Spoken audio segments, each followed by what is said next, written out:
Hey my YouTube family, welcome back to my channel SM couple lifestyle ব্লগে অনেক স্বাগত, অনেক ভালোবাসা জানিয়ে আমি মনীষা তোমাদের কাছে আবারও একটা নতুন ব্লগ ভিডিও নিয়ে হাজির হলাম।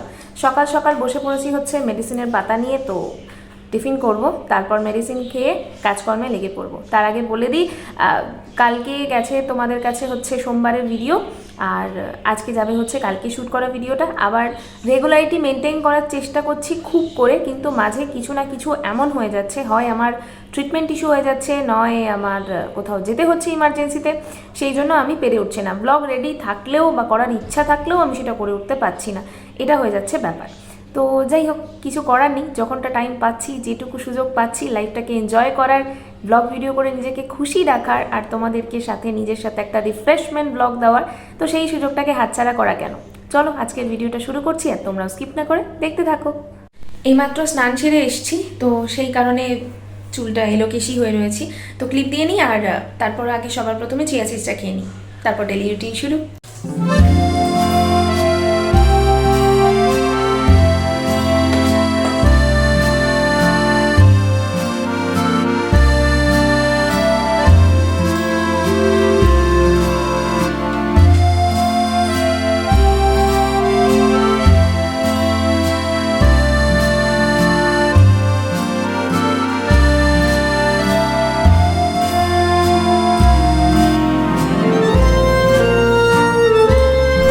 রেডি আমার চিয়া সিডস, চলো এটা এবার খেয়ে নিই, তারপর আসছি। কটা বাসন ছিল, সেই বাসনগুলো মেজে নিয়ে এবারে ভাত বসিয়ে দিয়েছি, ভাতটা হোক আর আমি ছাদের কাজগুলো সেরে নিই।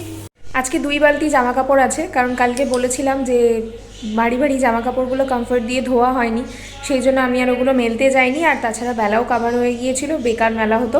এখন মেলে দিই। এখন আজকে 1 বালতি কাঁচা ধোয়া করেছি, কালকের 1 বালতি কাঁচা ধোয়া, মোট 2 বালতি জামা কাপড় এখন মেলতে যাব। কি এসছে?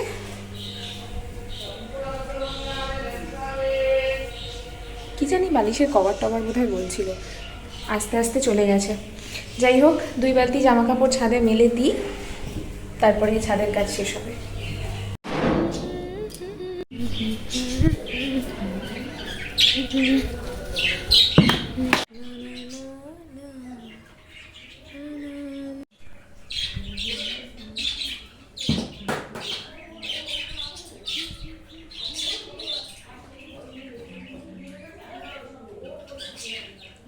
ছাদে জামা কাপড় মেলার দাম, এবারে যাই হচ্ছে ঘরের দিকে, ভাতটা বসিয়ে দিয়ে চলে এসেছি। জামা কাপড়টা মেলা হওয়া মাত্রই আমার ছাদের কাজ শেষ হয়। হ্যাঁ, একটু খোলা থাক। আমি না কি মনে করে রান্নাঘরের লাইটটা আবার বন্ধ করে দিয়ে চলে গেছি। হ্যাঁ, ভাত হচ্ছে, ভাতের মতো এবার। ও, আমার মেডিসিন বাকি আছে, ভুলে গেছি। চিয়া সিডস খাওয়ার পর কিছু একটা খেতে হবে। কী খাবো? একটু ড্রাই ফ্রুটস খেয়ে মেডিসিনটা খেয়ে নেই, কারণ একটু পরেই ভাত খাবো। দেরি তো হবে না, আজকে মাছ টাছের কোনো ব্যাপার নেই, চটাপট হয়ে যাবে। চলো খেয়ে নি। হ্যাঁ, ভাবতেই পারো কালকে বাঁধাকপি খেয়ে আজকে আবার কেন বাঁধাকপি খাচ্ছে। আসলে অর্ধেকটা তো ছিল, নয় ভাজা খেতে হবে, নয় বড়া করে খেতে হবে। আমি ভাবলাম তার থেকে কালকের মতো তরকারিই করে নিই।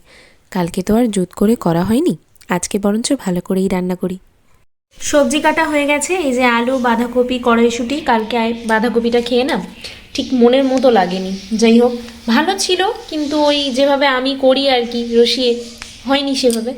আর এখানে একগুচ্ছে টমেটো কাটা দেখছো, একটা যাবে ডালে, টমেটো দিয়ে মুসুরির ডাল করব, একটা যাবে শিমের ঝাল করব, আর আরেকটা যাবে হচ্ছে বাঁধাকপিতে। তো 3টে টমেটো কাটা আছে, এখানে অল্প করে রসুন শিমে যাবে, পেঁয়াজটাও শিমে যাবে, আর নিচে রয়েছে হচ্ছে সিম। তো চলো এবার এগুলো ধুয়ে নেবো। এদিকে ডাল সিদ্ধ হয়ে গেছে, তোমাদেরকে দেখিয়েছিলাম কিনা মনে নেই। আর ভাতও ডান, গ্যাসটা লো ফ্লেমে দিই, ভাতও উপচে উঠেছে। যাই হোক, এর মধ্যে তো আমি ভাতটা ঝরাই, এটা আগে ধুয়ে অন্য বাটিতে পাত্রস্থ করি, তারপরে ভাতটা নামিয়ে নেবো।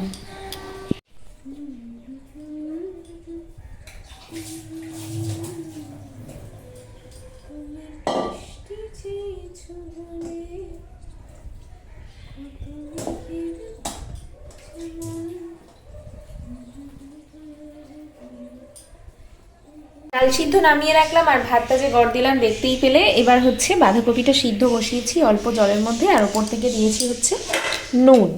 এবার লিডটা চাপা দিয়ে দিলাম, আর আলুগুলোকে বাছাই করে রাখলাম, তার কারণ হচ্ছে আলুগুলোকে আমি ভাজবো, ভেজে দেবো। আর এখানে এবার টমেটো, শিম, পেঁয়াজ, রসুন সমস্তটা ধুয়ে পরিষ্কার করে রসুনটাকে থিতো করে রেখে দিই, যাতে ওটা নামা মাত্রই ডালটা সম্বার দেবো আর তারপরে শিমটা বসিয়ে লাস্টে বাঁধাকপিটা করে নেবো। ঘড়িতে বাজে হচ্ছে 1:30 আর আমি গুছিয়ে নিলাম একটা বিশাল বড় কাজ, সেটা হচ্ছে শেলফটাকে পরিষ্কার করে নিয়েছি। না রুটি করব বলে নয়, মেঝেটা পরিষ্কার করছিলাম আনাজের খোসাগুলো তোলার সময়, তো ভাবলাম না সেলফটা পরিষ্কার করে নিই আর বাঁধাকপিটা তার মধ্যে সিদ্ধ হয়ে যাবে। বাঁধাকপিটা নামানো মাত্র বললামই যে ডালটা সম্বার দেবো, কারণ ডালটা আগে করে নেওয়াটাই ভালো মনে হলো তাই। তো চলো, বাঁধাকপি হয়ে এসেছে, একটু নাড়াচাড়া করে দিই কেমন। এই যে হয়ে এসেছে প্রায়। জিরের কাজটা মিটিয়ে ফেলি, কারণ বাঁধাকপি এখনও বাকি আছে হতে, তো জিরেটা বেটে ফেলতে হবে। বাঁধাকপিতে আজকে বাটা জিরে দেবো। Let's go.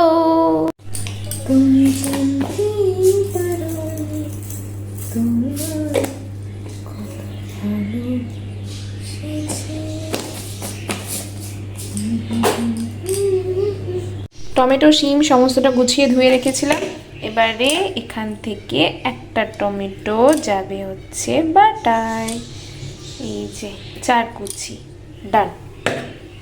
বাঁধাকপি নামিয়ে নিয়েছি আর এবার ডাল করব। এদিকে কড়াই গরম হয়ে গেছে, তেল দেওয়ার পালা। তেল কাহা গয়া, চলো অল্প করে, ব্যাস।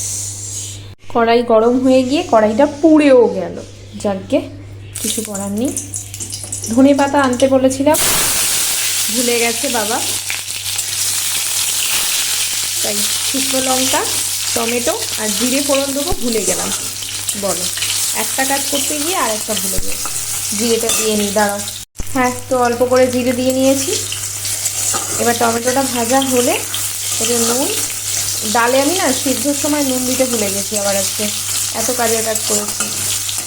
নুন আর হলুদ দেবো, হয়ে যাবে। ডাল করা হয়ে গেছে, এবার শিমটা বসাবো। শিম রান্না হলে তারপর বাঁধাকপি, কারণ বাঁধাকপিতে আলুটা ভাজা করতে হবে। ভাবছি শিমের পরে কি আলুটা ভেজে তুলে রাখবো, যাই হোক পরে দেখা যাবে। এখন আগে শিমটা বসাই। কড়াইতে তেল গরম হয়ে গেছে আর এই যে শিমগুলো দেবো, আলাদা রাখিনি। আর এখানে হচ্ছে ধোয়া ওঠা টমেটো দিয়ে ডাল, মুসুরির ডাল। বাঁধাকপিটা নামিয়েছিলাম, দেখিয়েছিলাম কিনা মনে পড়ছে না। আর এই রইল বাঁধাকপির মশলা বাটা। তো আগে শিম করব, তারপর বাঁধাকপি হবে। শিমগুলোকে ভাজা বসা, এরে বাবারে, এরে বাবারে, এরে বাবারে।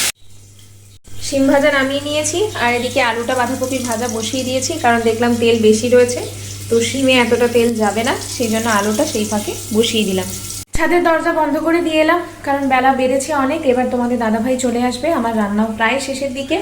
ওদিকে শিমের তরকারিটা বসাবো বলে পেঁয়াজটা বসিয়ে দিয়েছি, আর আলু টমেটো ভেজে তুললাম, পেঁয়াজটা বসিয়েছি বললাম না। হ্যাঁ, তো টমেটোটাকে ভেজে রেখে দিয়েছি, কারণ 4টে টমেটো না, মানে 4 কুচি টমেটো, 4 কুচি টমেটো শিমের মধ্যে লাগবে না।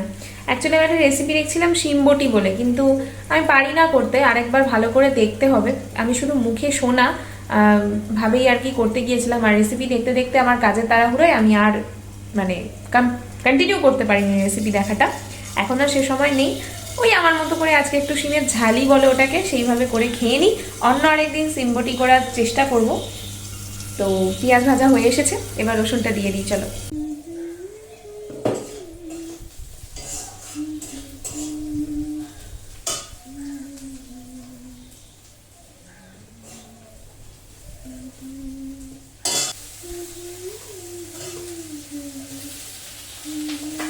শিমবটি নামিয়ে দিয়েছি, 2টো এলাচ দিয়েছি ফোড়নে, আর এই হচ্ছে বাঁধাকপির মশলাটা যেটা এখন যাবে।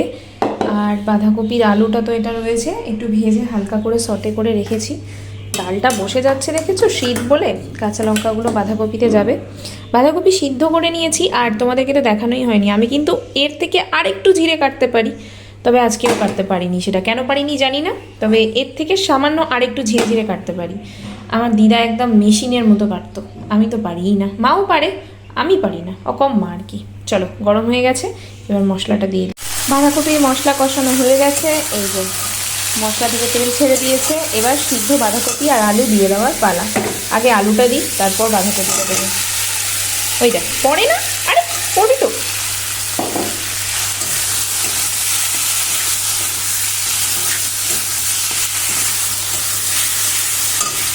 বাঁধাকপি বসিয়ে দিয়েছি, এবার টুকটাক যা বাসনপত্র পড়েছে সেগুলো মেজে ধুয়ে নিই, শুধু কড়াইটা পড়ে থাকবে। কারণ কটা বাজে সেটা আমি জানি না, কটা বাজে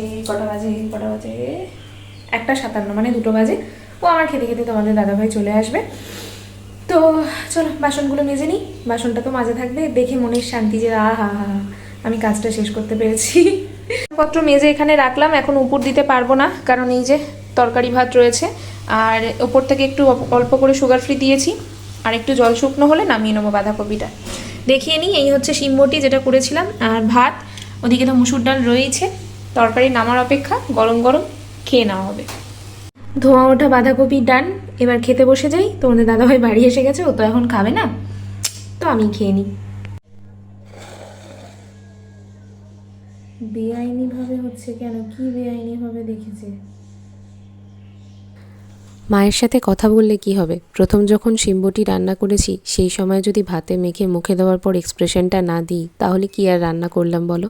নিজের রান্নার প্রশংসা তো নিজেকেই করতে হবে। যখন আমি নিজেই হচ্ছি প্রথম আর কি বলবো টেস্টার, সেই কারণে প্রথম কি আর শেষ কি, আমি তো একার জন্যই রান্না করি, সেই কারণে অসম্ভব ভালো খেতে হয়েছিল। শুধু এই শিম্বটি দিয়ে পুরো একতলা ভাত মেখে খেয়ে নেওয়া যায় নিঃসন্দেহে। তবে হ্যাঁ, আমার কাছে আরও 2 রকম পদ ছিল, তাই আর পুরোটা খাওয়া হয়নি। রাস্তাঘাট দেখেছো? তো দেখো ব্লার হয়ে যাচ্ছে রাস্তাঘাট। এখন কটা বাজে যেন? 7টা বাজেনি বলো? 7টা বাজে, পুরো ফাঁকা। এটা হচ্ছে মন্দির চত্বর, সব ফাঁকা এখন। ঝালমুড়িওয়ালার দোকানে দাঁড়িয়ে আগের দিন কি তোমাদের সাথে এই সব জিনিসগুলো খুব একটা পরিষ্কার করে দেখিয়েছিলাম কি? প্রত্যেকটা জিনিস যতটা ফ্রেশ আর ততটাই টেস্টি। ঝালমুড়িওয়ালা খুব সুন্দর মুড়ি মাখে, নিঃসন্দেহে আমার তো দারুণ লাগে। বাড়ি চলে এসেছি, আর বাড়ি এসে তোমাদের সাথে শেয়ার করছি হচ্ছে ঝালমুড়িওয়ালার ঝালমুড়ি, আর সাথে এই স্পেশাল রিং রিং পাঁপড়। জানি না এটা কিসের, তোমরা যদি জেনে থাকো তো বলতে পারো। আমার তো ভীষণ ভালো লেগেছে। মা বললো যে এটা অতটা মুচমুচে নয়, কিন্তু কি জানি আমার ভালো লেগেছে। তোমরা কি বলো? মানে কিসের পাঁপড় মনে হচ্ছে? আমি বুঝতে পারছি না, সাবুর না কিসের। মুড়ি মাখাটা জাস্ট অসাম কালার আসে। তাও তো আমি টকও নিই না, আর কাঁচা লঙ্কাও দিই না তোমাদের দাদাভাইয়ের জন্য। খেয়ে নিই চলো।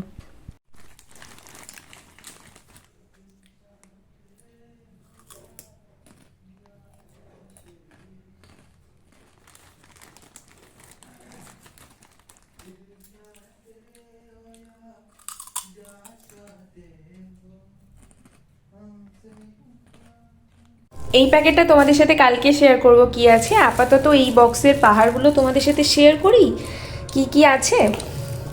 আসলে আমার মা পাঠিয়েছে হচ্ছে, এই যে গুড় রয়েছে এতে। পুরোটা যদি আমি খাই খেয়ে নিতে পারি, কিন্তু খাবো না। যাই হোক, আমার বোন বানিয়েছে সবটা। দুধের পিঠে, আর এই হলো পাটিসাপটা। দাঁড়াও আমি প্লেটে সাজিয়ে নিই, হ্যাঁ, তারপর তোমাদের দেখাচ্ছি। রয়েছে হচ্ছে রকমারি পিঠে পুলির থালি। এখানে রয়েছে ডালের পিঠে, রয়েছে তরকারি পিঠে, সাথে নারকেল পিঠে, রসবড়া, আশকে পিঠে, পাটিসাপটা, দুধ পুলি আর গুড়। তো এই পিঠে পুলির থালি পুরোটাই আমার বোন আমাকে বানিয়ে পাঠিয়েছে, আর আমি শ্বশুর বাড়িতে বসে বসে এনজয় করব এখন। তোমরা দেখতে থাকো কি আর করি বলো। আমার মা বললো এই পিঠে পুলিতে, মানে এই দুধ পুলিতে আর কি, যেহেতু এটা সন্দেশের না নারকেলের পুর দিয়ে করে, একটু মিষ্টি কম হয়েছে, প্রথমবার বানিয়েছে, বললো গুড় দিয়ে খেয়ে নিতে। যাই হোক, তো আমার এটাই রাত্রের ডিনার, আমি আর কিছু বানাইনি, তো এটাই আমার হয়ে যাবে। চলো আমি এনজয় করি, আর তোমরাও দেখতে থাকো।